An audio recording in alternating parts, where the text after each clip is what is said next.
ব্যবহারকারীদের তথ্য সুরক্ষা নিয়ে বিশ্বজুড়ে সমালোচনার মুখে সামাজিক যোগাযোগ মাধ্যম জায়ান্ট মেটা। এবার সেই সমালোচনার জবাবেই প্রতিষ্ঠানটি চালু করেছে নতুন ব্যবস্থা।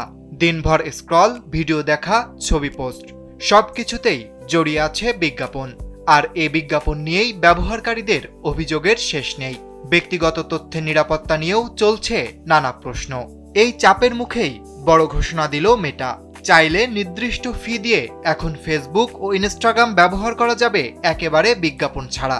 এক্ষেত্রে ওয়েব ব্যবহারকারীদের মাসে দিতে হবে 2.99 পাউন্ড।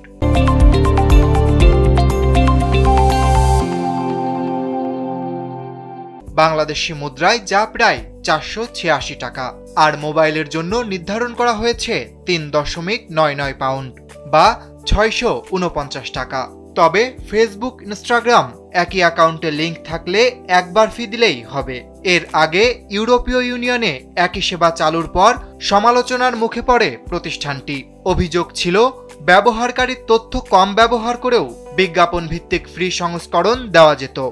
কিন্তু তা না করায় ডিজিটাল মার্কেটস অ্যাক্ট ভঙ্গের দায়ে জরিমানা গুনতে হয়েছে 200 মিলিয়ন ইউরো। তবে যুক্তরাজ্যে বিষয়টি অন্যভাবে দেখা হচ্ছে। দেশটির তথ্য নিয়ন্ত্রক সংস্থা আইসিওর মতে, ব্যবহারকারীদের জন্য অপ্ট আউট সুবিধা রাখা তথ্য সুরক্ষায় ইতিবাচক পদক্ষেপ বলে মনে করছে তারা।